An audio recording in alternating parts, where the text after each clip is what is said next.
May I request everyone to please keep your hands like this in front of you? Great, thank you. Let's clap on the count of 3. Ready? 1, 2. Oh, what happened there? You can keep your hands down. I said let's clap on the count of 3.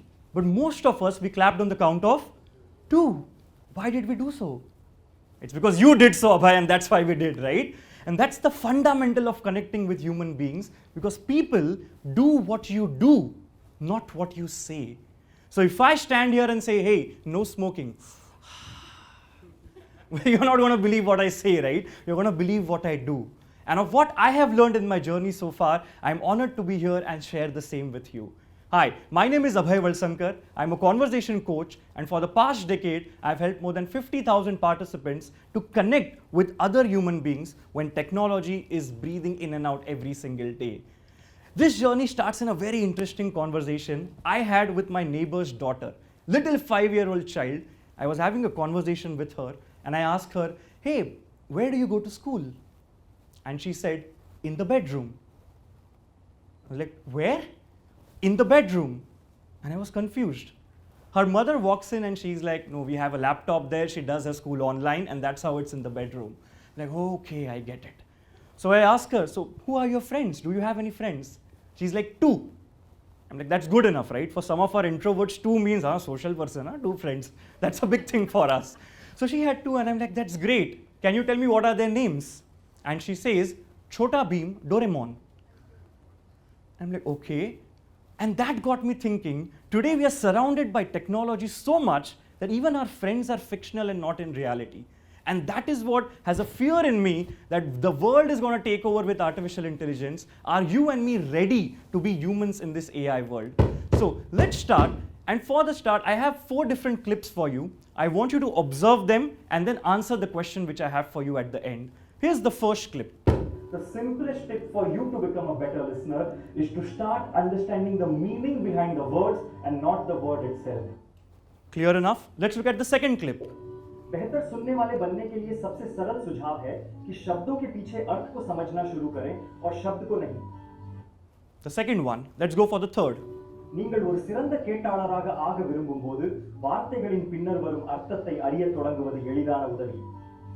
Some of my friends are laughing. Let's go for the fourth. El consejo para ser un mejor oyente es entender el significado detrás de las palabras y no solo la palabra en sí. Okay. Now you might feel, wow, he knows so many languages. Well, I don't, but let's see how AI works. The first one was English, second one was Hindi, then Tamil, and then Spanish. Now when I say go, for all the people in the auditorium, shout out which do you think is the original clip. And for all those watching online, you can just comment below which one do you think, okay? Ready? Just shout out which language do you think was original. Ready, go! English. Wow, some of you are saying English. Some of you are maybe Hindi shayad or Tamil. What if I told you, and this is where I want you to take a minute to accept it. What if I told you the original clip is actually none of the 4 that you see? And the original was actually Marathi, which is not even there in this video. Fascinating, right? Some of you are like, what? Like, how can that be possible? And that's the power of AI. In my field, if it can take to such a level, imagine how it affects all of us. We are being taken over by AI in each and every manner. Is it right, is it wrong is not the question. How do we still remain human in this AI world is the real question. So let me give you an example of how AI has surrounded us. Remember the days when most of you were growing up like me? If I go back to my school days, 5 o'clock in the morning, the doorbell used to ring, ting dong, and the milkman used to come with his tray, right? And then my mother or my father would take a vessel, my eyes would be half awake, half asleep, and he would pull in the milk, and my mom or dad would be like, hey, so much water in milk nowadays, what are you doing? And they would say, it's not my milk, it's the buffalo, right? She's giving it in that way. Those conversations we had with the milkman are nowhere to be seen now.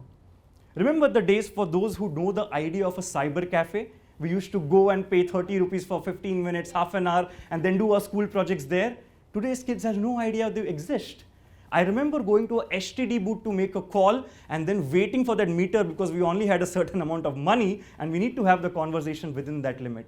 But today you just have everything on a call. The touch points of writing a letter and sending it to someone, the happiness of seeing a postman arrive, all that has gone in the modern world because AI has done most of the solutions for us. And that leaves us with a question. Today's kids, how many people are they actually meeting in their real life? How much of AI is actually consuming them? And that's where, even in education, even in banking, I heard of a recent conversation between a 72-year-old guy and a lady in the US, and they were talking about their social security number, SSN number. And then they were asking, the wife is like, hey, what's the SSN number? And then Alexa replies from behind with the SSN number. And they're like, what? How did Alexa know what is our SSN number, right? So we have no idea how much technology is consuming us in the field of banking, in the field of entertainment, be it personal or be it professional. We are all surrounded by artificial intelligence in every single way. How do we connect and become humans and connect is what we are going to see in this talk today. Now, here's the first things first. All of us as humans, the common connection between us are our imperfections, right? Not the perfections. So this helps us to connect a lot. So let's look at this. How many of you, when you're browsing something online, you prefer to stay private and you use a mode called as an incognito mode? You can just raise your hand if you do so. Thank you. A lot of you. Some of you are smiling. You're like, I'm not going to tell you what I'm searching for, right?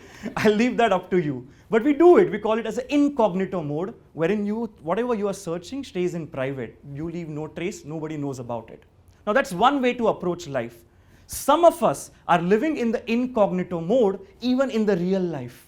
We choose to remain private. We choose to remain disconnected. We don't want to have a social life. And that's okay. There's no hard and fast rule you should have a social life. But as human beings, I feel we are social animals. And we are living a fulfilled life if we have people around to cherish with. Otherwise, what's the whole point of the talk if there's nobody to listen around, right? And that's where the human connection has a very important factor. So, as we live in the world of duality, every up has a down. Every rise has a fall, every in has a out. Similarly, every incognito mode has a framework which I have developed, which I call as the inconnecto mode. Now, what is the inconnecto mode? The inconnecto mode is actually a mode wherein you are in connection with the people around you. And that's when you really can have a human connection, even with AI consuming all over. Now, this mode, if you see on your screen, has two axes, X and the Y. The X being vulnerability. Now, this is a buzzword, right? For the past few years, everybody's like, be vulnerable, then you'll do this, you'll do that. But what is vulnerability? Let's understand in the simplest way.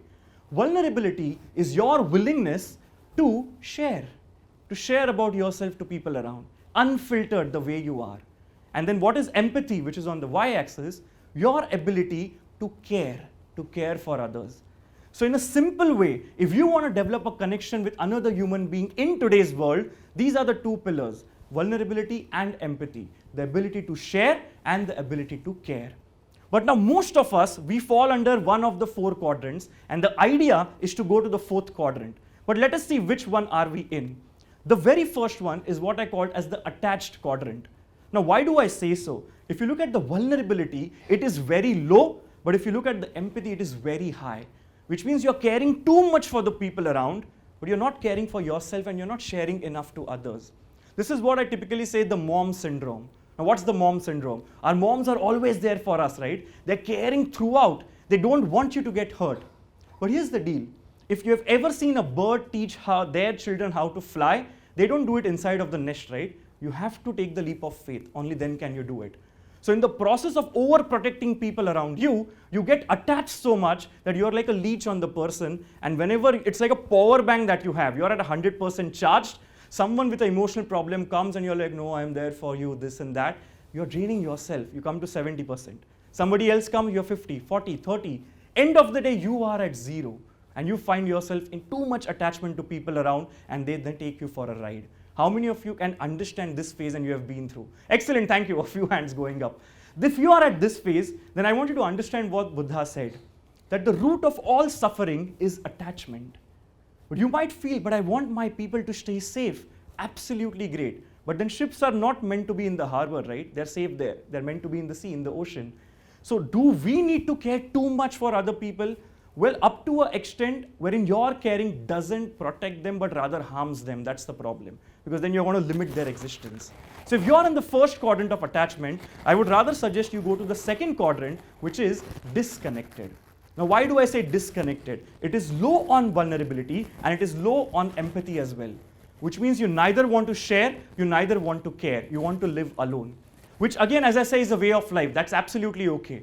But is it really living a fulfilled life by staying all alone throughout? So that's a question we need to ask. So be more open towards sharing with people and definitely will help you to proceed towards the next quadrant. Now, if you are still in that quadrant of having no conversations at all, of being in a space wherein you're neither empathetic nor vulnerable, then this is what would happen. As engineers, if you're watching this, you know what is error 404, right? Conversations not found. Why? Because you prefer to live in that way.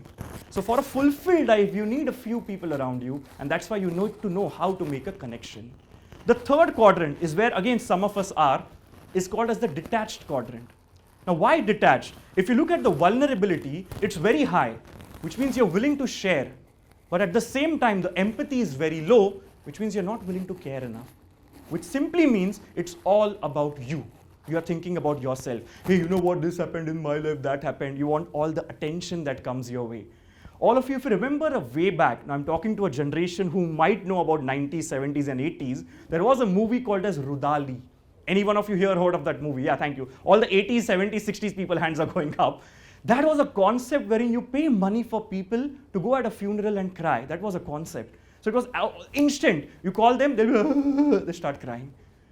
Some of us are in this mode like that. We are ready to cry instantly. Whenever someone comes, hey, in my life this happened today, I did not get a coffee, it was too cold. You're crying about almost everything. And you think you're sharing, you're vulnerable, so people are going to come to you. But in reality, you are actually scaring them, because now who wants to be next to a Rudali person, right? You would rather want someone who's happy and cheerful. So if you're in this mode, I would highly recommend come towards the next, because in this mode, you're at the victim mode, right? It's like a victim card, because everything else happens to me only. And then when you swipe, it's declined. Nobody wants your victim card. So if you are at this point, you better come towards the next point, which I recommend is the connected mode, wherein you're high on sharing and high on caring. You are vulnerable. You are at a point where you are empathetic. But now the question is, Abhay, I understand we need to go here, but how do we get there? That's the biggest question. And for that to do, I have a simple formula with me. If you want all of us to stay connected, even in an AI world, you simply need to follow this formula called as C equal to A plus R plus E. Now, what is C? C is nothing but connection, the way we can stay connected in an AI world. Now, what is A? Let's come towards the first one. A is often the things that happen between you and your partner. I recently got married and I have a wonderful conversation with my wife, and then when she's saying something, I'm like, yes, yes, yes, yes, yes, yes, yes, yes. And then she goes, so what should I do? And then there's a buzzer inside. Okay, she was saying something. Okay, now I need to be conscious and understand, right? Because she's asking something. How many of you in a conversation you get zoned out? You can raise your hand if you do. Thank you, excellent. Some of you are like, yeah, now also I'm zoning out. Some of you are like that mode right now. And that happens, it's human. So if you want to stay connected in an AI world and develop the human connection, then you need to understand attention is the key. We usually listen to reply, right? Somebody says something and you want to reply. The idea is to listen to understand the meaning behind the words. So when someone says, do what you want, it's not actually do what you want. It said you shouldn't do that, right? Avoid it altogether. So understand the meaning behind the words and not the words itself. Because in today's digital world, attention is your currency. Look at all the social media influencers, YouTubers, politicians, sports people. They get attention of the crowd. And the moment you get the attention of your audience, this is going to flow in for sure. So if you want to stay connected, make sure that you're highly attentive towards the people around, and that helps you in building a connection. The second one is also very interesting. If somebody pinches you, you instantly go, ouch. Now that is what we call as a reaction. But in a world of reaction, instantly when you do something, it's not appreciated. Why? Because that's often in that temper that you respond, right? Imagine if your friend, your colleague, your spouse comes and tells you, hey, I'm going to quit the job. I've dropped my papers. And you immediately go, hey, are you crazy? Who will take care of the kids? What about the bills? This, blah, blah, blah, blah, blah. Done. You won't obviously appreciate that. So when you are having conversations with people, remember, never ever react. You should always choose to respond. Now, what's the difference between reaction and response? In simple layman language, if I would say, the difference between a reaction and a response is 6 seconds. Which means the moment somebody says something to me, if I stand there for 1, 2, 3, 4, 5, 6, and then I ask an open-ended question. So if someone says, hey, I'm leaving a job, wait, take 6 seconds, and then, okay, so how does that make you feel? Can you tell me what is the thought process? Do you have a plan? If you ask open-ended questions, they are willing to then interact with you. But if you go on repeating what you have just said, nobody cares. So that's when you need to actually connect by giving a response. And the third one, my favorite, is to evolve. Now, what do I mean by this? A lot of us, we have lived our life in a certain vision like this. We call it the tunnel vision. And we believe this is the truth, this is life. But what if I tell you that real life and success or whatever we are chasing is not here, it's actually here, which is out of the tunnel vision. Then what do we do, right? So if some of us believe this is how life should be, I have lived it in this way, then the connection with people is going to reduce. If you broaden your vision so that even if you come here, you're still having a broader vision, that helps you to connect with people. So in simple terms, if you want to connect with humans in an AI world, you simply need to, as you see on the top, care, as simple as that. Because connection is attention, response, plus evolve. So let's have a quick review of what we learned today. If you want someone's attention, response, and evolve, it leads to what? Does it lead to connection, detachment, loneliness, or disconnection? What's the answer? Connection. Thank you so much. Absolutely great. You are right. And towards the end, all I need to share is a simple thought that if we choose to connect with people even in the AI world, then I'm sure that day is not far that when I ask my neighbor's little 5-year-old child, hey, who are your friends? She would rather say maybe a Raj or maybe a Simran, but definitely not a Senchan or a Doraemon. I think that's the day when we are actually chasing and India and the world is in safe hands. So for being a wonderful participant throughout and not yawning throughout the talk, I would request you to raise your right hand up like this, take it behind your back, pat yourself and say, well done, say well done. Give yourselves a round of applause. Thank you so much. Thank you. Thank you.